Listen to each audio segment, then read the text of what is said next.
ঘটনা খলিফাতুল মুসলিমিন হযরত ওমর ফারুকের দরবারে একজন মহিলা চলে গেল, একজন বৃদ্ধা মহিলা চলে গেল।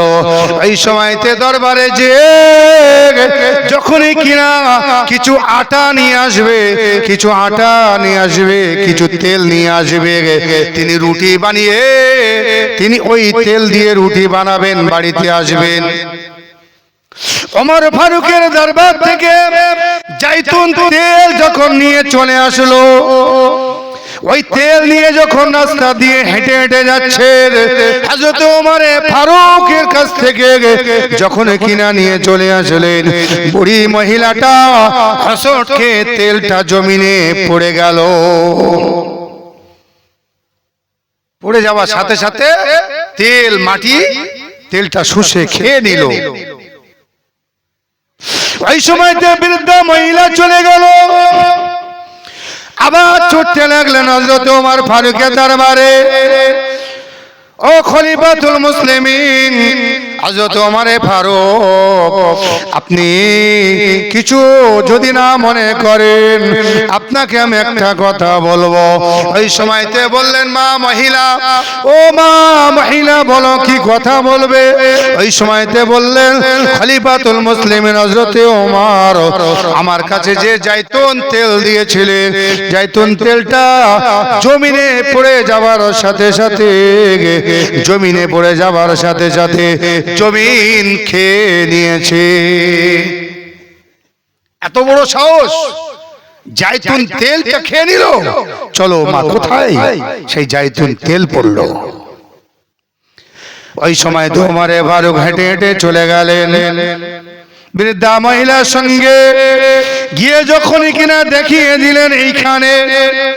ওই সময়তে জমিনকে লক্ষ্য করে বলছেন, হে আল্লাহ পাকের সৃষ্টি জমিন, তুমি যে আল্লাহর সৃষ্টি, আমিও সেই আল্লাহর সৃষ্টি। আমি হলাম নবী মুহাম্মদুর রাসূলুল্লাহ সাল্লাল্লাহু আলাইহি ওয়াসাল্লামের উম্মত খলিফা। তবে জাইতুন তেলটা যে খেয়ে নিয়েছো, ওই জাইতুন তেলটা তুমি আবারও ফিরিয়ে দাও। এই বৃদ্ধা মহিলা তোমাকে ফিরিয়ে দিতে হবে। আল্লাহ পাক রব্বুল আলামিন ওই সময়তে জমিনের জবানটা খুলে দিল। জমিন বলতে লেগেছেন, খলিফাতুল মুসলিমিন হযরত ওমর, আমি আজ জাইতুন তেল ফেরত দিতে পারবো না। ওই সময় ওমর ফারুক বলতে লেগেছেন, ওরে জমিন শুনে রেখে দে, জেনে রেখে দে, এই জায়গায় যে জায়গাটায় বৃদ্ধা মহিলার তেল পড়ে গিয়েছে, এই যে তেল যদি এমন ফিরে না দাও, তবে এই তোমার এই জায়গাটায় আমি বেনামাজিকে দাফন করতে থাকবো। ওই তেল যেখানে পড়েছে, হযরত ওমর ফারুক বলছে বেনামাজিকে দাফন করব। জমির ওই সময়তে বলতে লাগলেন, না না না খলিফাতুল মুসলিমিন, আল্লাহ পাকের হুকুমে আমি তেলটা ফিরিয়ে দিতে পারবো, কিন্তু আমি বেনামাজিকে আমার ভিতরে নিতে পারবো না। আমার কাছে বেনামাজিকে দাফন তুমি করো না। জমিন বলছে বেনামাজিকে কি দাফন করো না।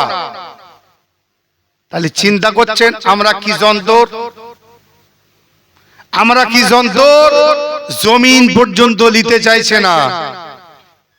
এদিকে বলছি নবীর উম্মত, আমরা আল্লাহর বান্দা, আরে সর্বনাশ, বুক চিতিয়ে রাসূলের উম্মত বলে দাবি করেছি। ভাই আমার, ভুল আমাকে বুঝবেন না, না চাইতে আমরা উম্মতি মুহাম্মাদি, না চাইতে উম্মতি মুহাম্মাদি। কিন্তু পৃথিবীর জমিনে আল্লাহ পাকের নবী রাসূল পয়গম্বর তারা আল্লাহ পাকের কাছে চেয়েছিল, আল্লাহ আমাদেরকে রাসূল নবী রাসূল না করে আমাদের যদি আখিরি জামানার নবীর উম্মত করে পাঠাতে, আমাদের জীবনটাই বড় ধন্য হয়ে যেত। নবী রাসূল পয়গম্বর দাবি করলেন কি, নবী মুহাম্মাদের, আমাদের নবী, আমাদের নেতা, বিশ্ব নবীর উম্মত হবার জন্য। কিন্তু আমি আপনি দাবি করিনি, চাইনি, কোনোদিন দাবি করিনি, আল্লাহ পাকের কাছে চাইনি, আমরা পেয়েছি না চাইতে নবী পাকের উম্মত হতে পেরেছি। শুধু তাই নয়, কলেমা আমাদের কাছে এসে আমরা কোনোদিন লাঠি খেতে হয়নি, আমাদের কোনোদিন ইট খেতে হয়নি, আমাদের কোনোদিন মারপিট করতে হয়নি, কিন্তু কলেমাটাও আমরা আলু পেয়েছি। এই জন্যই তো আমাদের কাছে কোনো গুরুত্ব নাই, আমাদের কাছে এই জন্যই তো কোনো গুরুত্ব নাই।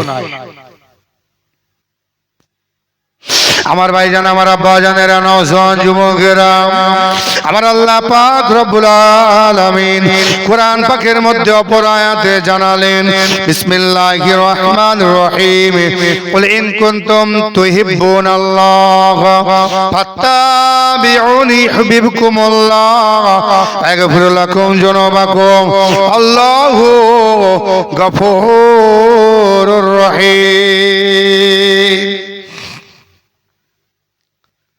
আমার আল্লাহ পাক রব্বুল আলামিন এই আয়াতের দ্বারা আমার আপনার নবীদের নবী নূর নবীকে জানিয়ে দিলেন, আমার হাবিব, আমার দোস্ত, শুনিয়ে দাও আমার বান্দা বান্দীদেরকে, বুঝিয়ে দাও আমার বান্দা বান্দীদেরকে, তোমার উম্মত উম্মতানিদেরকে শুনিয়ে দাও, আমি আল্লাহ পাক রব্বুল আলামিন আমাকে যদি ভালোবাসতে চায়, আমাকে যদি মহব্বত করতে চায়, আমাকে যদি প্যার করতে চায়, আমাকে প্যার করতে পারবে না, আমাকে ভালোবাসতে পারবে না, আমাকে মহব্বত করতে পারবে না অতক্ষণ পর্যন্ত যতক্ষণ না পর্যন্ত আমার হাবিব, আমার দয়ার নবী, আমার দয়ার রাসূলকে মহব্বত না করবে, ততক্ষণ কোন দিনের তরে আমি আল্লাহ পাক আমাকে মহব্বত করতে পারবে না।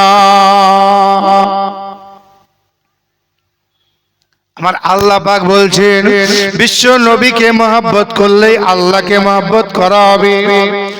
দয়ার নবী বললেন, বাবা সাহাবীরা শোনো, পৃথিবীর জমিনে যদি তোমাদের ধন সম্পদ, টাকা পয়সা, ঘর বাড়ি, বিবি বাচ্চা, নিজের সন্তান থেকে শুরু করে এমন করে নিজের জান অপেক্ষা থেকে শুরু করে তোমরা যদি আমি রাসূলুল্লাহ আমাকে মহব্বত না করতে পারো, তোমরা পূর্ণাঙ্গ মুমিন মুসলমান হতে পারবে না।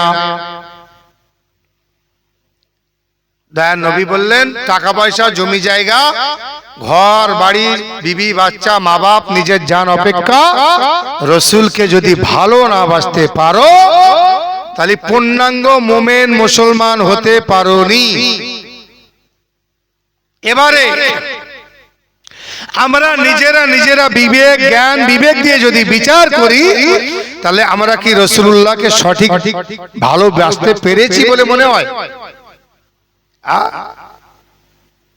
আমার ভাইজান, আমার আব্বা জানেরা, নওজোয়ান যুবকেরা, ও মুরব্বিয়ানা করেনা, শুনে রেখে দিন, আজকের যদি রাসূলুল্লাহকে আমরা সঠিক মহব্বত করতাম, রাসূলুল্লাহকে যদি আমরা সঠিক ভালোবাসতাম, তাহলে পৃথিবীর জমিনে যে সমস্ত জায়গাগুলো রাসূলের আলোচনা হয়, যে জায়গাগুলো আল্লাহ এবং আল্লাহ রাসূলের আলোচনা হয়, ওই জায়গাগুলো কোনোদিনের খালি থাকতো না, কোন দিনের তরে খালি থাকতো না। আমরা পৃথিবীর জমিনে আল্লাহকে মহব্বত করতে শিখিনি, রাসূলকে মহব্বত করতে শিখিনি, কিন্তু ইবলিস শয়তানের মহব্বত করতে আমরা শিখেছি। ইবলিস শয়তানের মহব্বত করতে শিখেছে। আর সর্বনাশ, ও যেটা বলবে সেটা সঙ্গে সঙ্গে, একদম সঙ্গে সঙ্গে। আর এদিকে কোরআন হাদিস যা বলছে, আরে ওটা রাত পরে হচ্ছে, আরে হুজুর বলেছে, আরে হুজুরদের বলতে হয় তাই বলেছে, বুঝতে পারেন? বুঝবে ওই দিন, কথায় বলে না, বুঝবে চাচি বেলা হলে, কথা আছে তো নাকি, এটা প্রবাদ বাক্য আছে, বুঝবে চাচি বেলা হলে।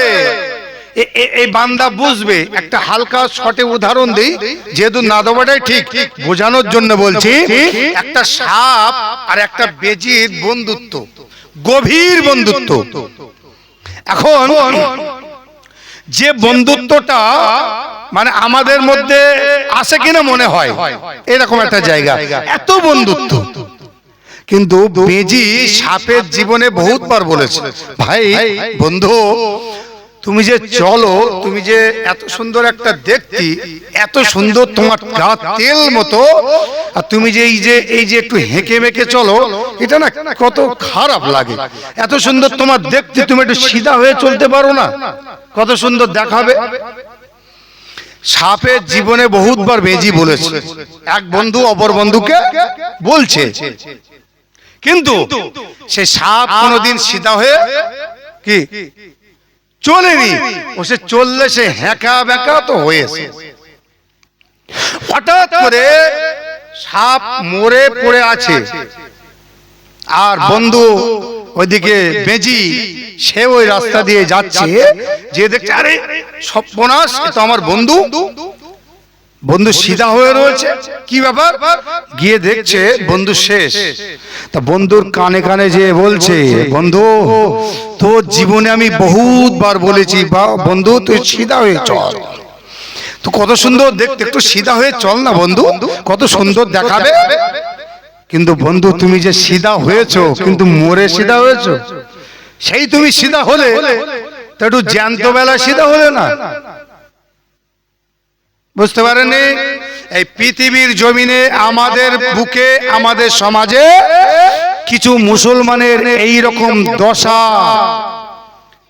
সেই যখন চলেছ সিধা হয়ে, মরার পরে খাটিয়ায় সিধা, তারপরে যদি বলা হয় বন্ধু একটু হ্যাকা হ্যাকা হও, আরে সব ইবলিশ ডাকছে, ও কোনো খবর নেই, একেবারে সিধা হয়ে পড়ে আছে খাটিয়ায়, শেষ গাড়ি চড়ছে।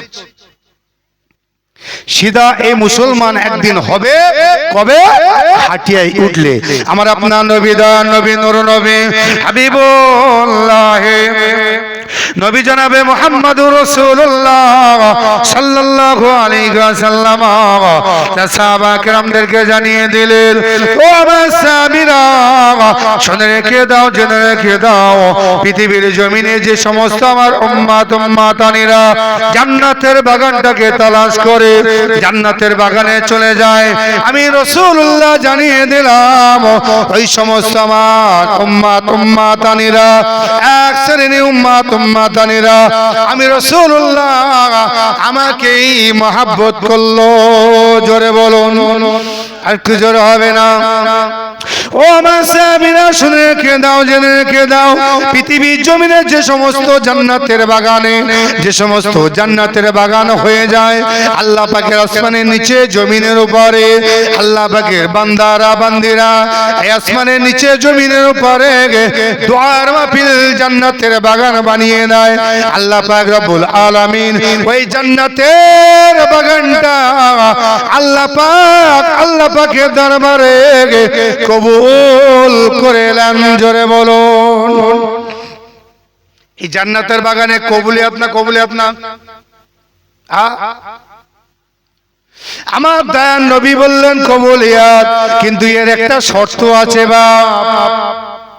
কবুলিয়াত হওয়া বললেই কবুলিয়াত নয়। তবে পৃথিবীর জমিনে জলসা হলে এখন বাজার হয় না, হয় না? জলসা হলে বাজার।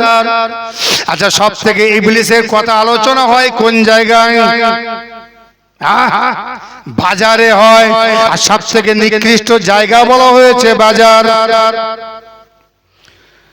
মুফাসসিরগণ কিতাবে লিপিবদ্ধ করেছেন, সব থেকে পৃথিবীর জমিনে বাজারটা হলো নিকৃষ্ট জায়গা। ও আল্লাহ পাকের বান্দা বান্দিরা, ভুল আমাকে বুঝবেন না। আমরা নবীর উম্মত বলে দাবি করব, আল্লাহর বান্দা বলে দাবি করব, এদিকে বাজার মাত করে বাড়াবো, আমরা আল্লাহর বান্দা বলে দাবি করব, এদিকে নবীর উম্মত বলে দাবি করব, শয়তানের বাগানটা মাত করে বাড়াবো, এদিকে আল্লাহ নবীর উম্মত করে আমরা দাবি করব। ও নবীর উম্মত, নবীর উম্মত আমরা দাবি করব, আল্লাহর বান্দা, আল্লাহর বান্দা। এদিকে লক্ষ্য করলে দেখা যাবে আল্লাহ পাকের হুকুমের জায়গা বাদে, দয়ার নবীর হুকুমের জায়গা বাদে ইবলিসের জায়গাটাতে আমরা মূল্যবান দেব, ইবলিসের জায়গাটাতে আমরা মূল্যবান দেব। তবে পৃথিবীর জমিনে যে জমিনটাতে জলসা হয়, যে গ্রামে জলসা হয়, ওই গ্রামে যদি কিনা বাজার বসে যায়, ওই বাজারে যে সমস্ত শ্রেণীর ছেলে মেয়েরা ঘুরবে, যে সমস্ত শ্রেণীর ছেলে মেয়েরা ঘুরবে, এরা কোনোদিনে তরে আল্লাহ পাকের রহমত পাবে না, পাবে না, পাবে না। দয়ার নবীর উম্মত হতে পারে না, দয়ার নবীর উম্মতি হতে পারে না। আমার আপনার নবী, দয়ার নবী, নূর নবী বললেন, এ বাবা সাহাবীরা শুনে রেখে দাও, পৃথিবীর জমিনে যে জান্নাতের বাগানটাকে তালাশ করবে, ওই জান্নাতের বাগানটা হলো আল্লাহ পাকের দরবারে কবুলিয়াত বাগান। ওই বাগানে যারা কিনা যে বসবে, আমি দয়ার নবী বললাম, তাদের জীবন জিন্দেগি থেকে আমার আল্লাহ সাগীরা গুনাহ, ছোট ছোট গুনাহগুলোকে সর্বপ্রথমে আল্লাহ পাক ধুয়ে মুছে সাফ করে দেবে। একটু জোরে হবে না? এই জান্নাতের বাগানে এসে বসলে সাগীরা গুনাহ আমার আল্লাহ মাফ করে দেবেন। জোরে বলুন সুবহানাল্লাহ। এই সময়তে আমার আপনার নবী সাহাবীদের মধ্য থেকে একজন সাহাবী দাঁড়িয়ে গেলেন, ইয়া রাসূলুল্লাহ, ইয়া হাবিবুল্লাহ, হুজুর বেয়াদবি মাফ করবেন, গুস্তাখিটা ক্ষমা করবেন, ইয়া রাসূলুল্লাহ, ইয়া হাবিবাল্লাহ, হুজুর আপনার গুনাহগার উম্মতানিদের ভিতরে শুধু ছোট ছোট গুনাহ নয়, ছোট ছোট গুনাহ নয়, বড় বড় কাবিরা গুনাহ আছে। ইয়া রাসূলুল্লাহ, ইয়া হাবিবাল্লাহ, হুজুর তাহলে ছোট গুনাহ মাফ হবে, বড় গুনাহ কি মাফ হবে না? ওই সময় তো আমার আপনার নবী, দয়ার নবী, নূর নবী বললেন, বাবা সাহাবীরা শুনে রেখে দাও, আমি দয়ার নবী, নূর নবী বললাম, পৃথিবীর জমিনে যে সমস্ত আমার উম্মতানিরা ওই জান্নাতের বাগানে যে বসবে, ওই জান্নাতের বাগানে যে বসবে, আখিরি মোনাজাত হবার আগেতে আল্লাহ পাকের দরবারে খালেস নিয়তে একবার তওবা পড়বে। আমার আল্লাহ পাক রব্বুল আলামিন ওই খালেস নিয়তে তওবা পড়াটা আল্লাহ পাক কবুল করে নিয়ে তাদের তামাম জীবনের সাগিরা কাবিরা, ছোট বড় সাগিরা কাবিরা, ছোট বড় গুনাহগুলোকে আমার আল্লাহ পাক ধুয়ে মুছে মাফ করে দেবে। একটু জোরে হবে না?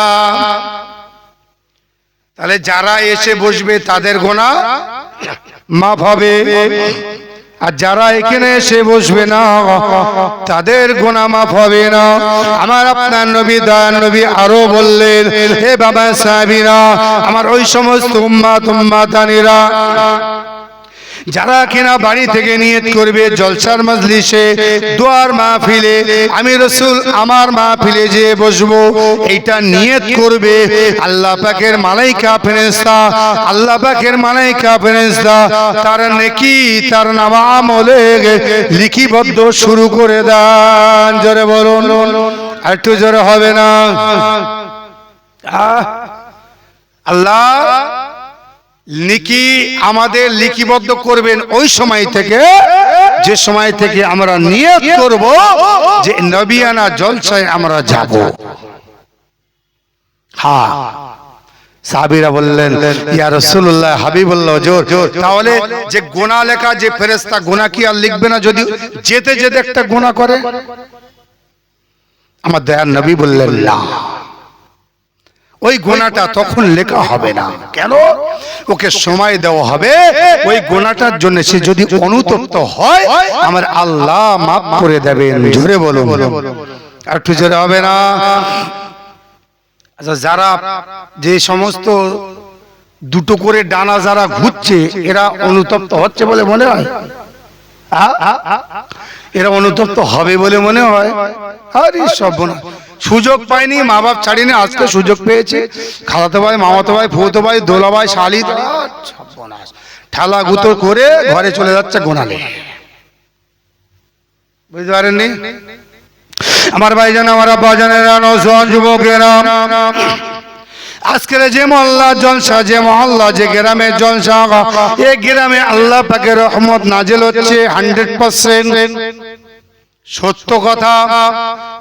কিন্তু এটাও সত্য কথা, আজকের এই জলসার মজলিসটা আমার নবী পাককে দেখানো হচ্ছে।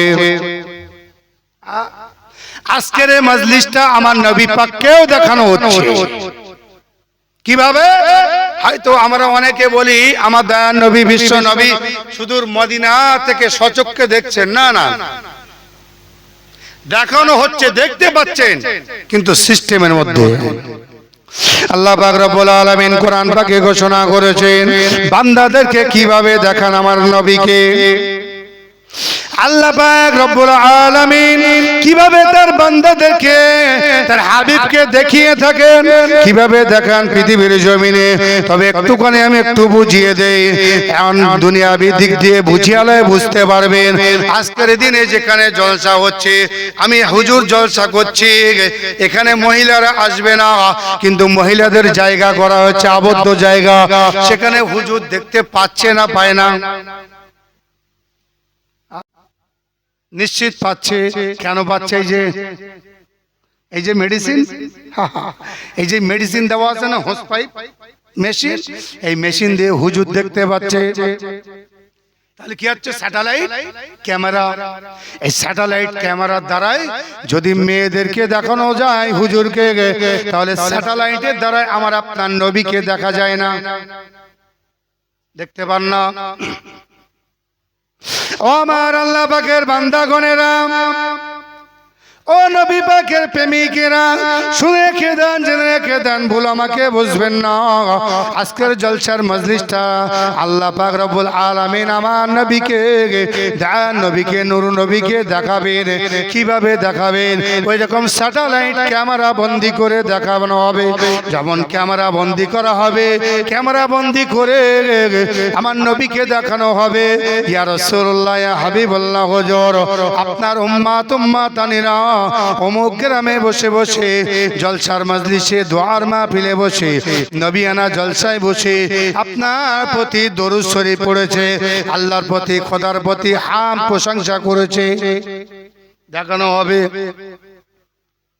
ওই সময় আমার আপনার নবী, দান নবী, নূর নবী, হাবিবুল্লাহ নবী জনাবে মুহাম্মদুর রাসূলুল্লাহ সাল্লাল্লাহু আলাইহি ওয়াসাল্লাম ওই সময়তে ফটোগ্রাফিটা দেখে, ওই সময়তে ফেরেশতাদের হাতে ফটোগ্রাফিটা দেখে আমার নবী বলবেন আলহামদুলিল্লাহ, সুবহানাল্লাহ। আর আল্লাহ পাককে বলবেন, আল্লাহ আমি নবী আমার উম্মাত উম্মাতানিদের ফটোগ্রাফিটা দেখে আমি খুশি হয়েছি। ওগো আল্লাহ পাক রব্বুল আলামিন আমার উম্মাত উম্মাতানিদের উপরে তুমিও খুশি হয়ে যাও। আমার আল্লাহ পাক বললেন, আয় আমার হাবিব, আয় আমার দোস্ত, না না আর দেরি নয়, দেরি নয়। যে কাজে আমি ওয়াদা দিয়েছি, যে কাজে আমার হাবিব খুশি, যে কাজে আমার হাবিব খুশি, সেই কাজে আমি আল্লাহ নিজেই খুশি। জোরে বলুন, একটু জোরে হবে না? তাই আমার আল্লাহ পাক খুশি হইলেন আমাদের ফটোগ্রাফি দেখে।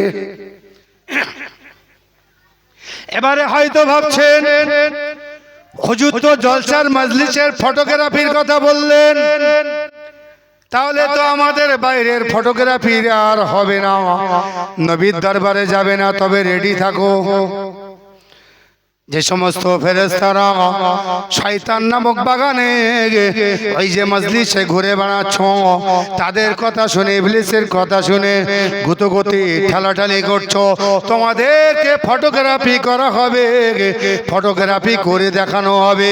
আমার দয়ার নবীকে দেখে, দয়ার নবী ওই ফটোটা দেখে তিনি ইতস্তবোধ হবেন, একটু অখুশি হবে।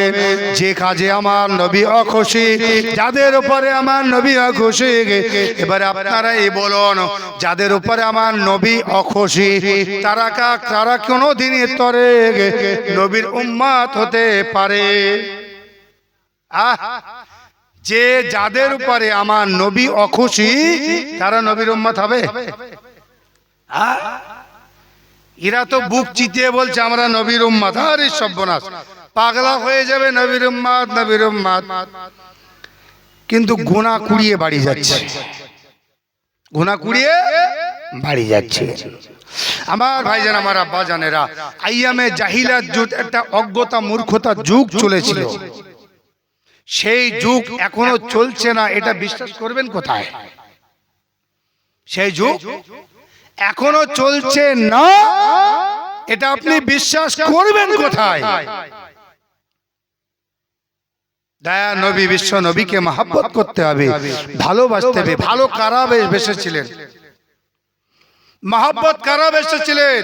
মহব্বত কারা করেছিলেন? আল্লাহ নবীর, দয়া নবী সাহাবা কেরামরা ভালোবেসেছিলেন, আল্লাহর ওলিরা মহব্বত করেছিলেন, তাই তো তারা আল্লাহর ওলি হয়েছিলেন, তাই তো আল্লাহর ওলি হয়েছিলেন। মা রাবিয়া বসরির ঘটনা আপনারা শুনেছেন, শোনেননি? হ্যাঁ, শুনে শুনে মুখস্থ হয়ে গেছে বাপ। হাসান বসরির ঘটনা শুনে শুনে মুখস্থ হয়ে গেছে হয়নি নাকি? বাইজিদ মুস্তাবির ঘটনা শুনে শুনে মুখস্থ, কিন্তু তারা জীবন চরিত্র আদর্শটা, জীবনটা কিভাবে গঠন করেছে, সেই গঠনটা আমি আপনি এখনো পর্যন্ত করতে পারিনি। ভাই আমার আব্বা জানেরা, নওজওয়ান যুবকেরা, ছোট্ট একটা ঘটনা বলে দিয়ে যায়। আমাদের পীর মুসাদ্দিদুজ্জামান দাদা হুজুর পীর কেবলা রাহমাতুল্লাহ আলাইহি, তিনি নবীকে ভালোবেসেছেন, এত নাকি? আমাদের পীর মুসাদ্দিদুজ্জামান দাদা হুজুর পীর কেবলা রাসূলকে মহব্বত করেছেন না করেননি? নিশ্চিত করেছে। তাই তো তিনি জামানার মুজাদ্দিদের মুকুট তেনার মাথায় পরানো হয়েছে। আপনারা যাবেন, যারা যাচ্ছেন তারা তো দেখছেন, টিঙের আটচালে যে মেম্বারটা করা আছে দেখছেন না? ওটা সব ভাঙা হবে, কিন্তু ওইটা ভাঙা হবে না, ওটা থাকবে। ওই জায়গাটাই মুজাদ্দিদুজ্জামান দাদা হুজুর পীর কিবলা রাহমাতুল্লাহ আলাইহিকে মুজাদ্দিদের মুকুট পরানো হয়েছিল। তাদের দয়ার নবীকে মহব্বত কারা করেছেন আর আমরা কেমন করছি, এটা টালি করেন। বেশি দূর নয়, খুব কাছাকাছি, অনেক দূরের আল্লাহর ওলির ঘটনা নয়। তানারই তো আমরা পীর বলে মেনেছি, তানার 5 আওলাদকে পীর বলে মেনেছি। কেউ না কেউ গ্রামে সেই 5 হুজুরের মুরিদ পাওয়া যাবে না, যাবে না? এই জোরে বলে, নিশ্চিত পাওয়া যাবে। সব থেকে বেশি পাওয়া যাবে মেজলা হুজুর পীর কেবলা রাহমাতুল্লাহ আলাইহি, তাই তো নাকি? হ্যাঁ, মুফতি আজম মেজলা হুজুরে সব থেকে বেশি মুরিদ পাওয়া যাবে। তবে শুনে রেখে দেন, মুজাদ্দিদুজ্জামান দাদা হুজুর পীর কেবলা রাহমাতুল্লাহ আলাইহি আল্লাহর নবীকে মহব্বত করেছেন, ভালোবেসেছেন, প্যার করেছেন। তানারই খলিফা আমার আপনার নিকটে বসিয়াটে আল্লামা হুজুর, তিনিও রাসূলকে মহব্বত করেছেন। জোরে বলুন, একটু জোরে হবে না? তাই তো আল্লামা হয়েছেন, তাই তো বড় মাওলানা হয়েছেন। কিছু মানুষ প্রশ্ন করেছিল, এ রুহুল আমিন তোমাকে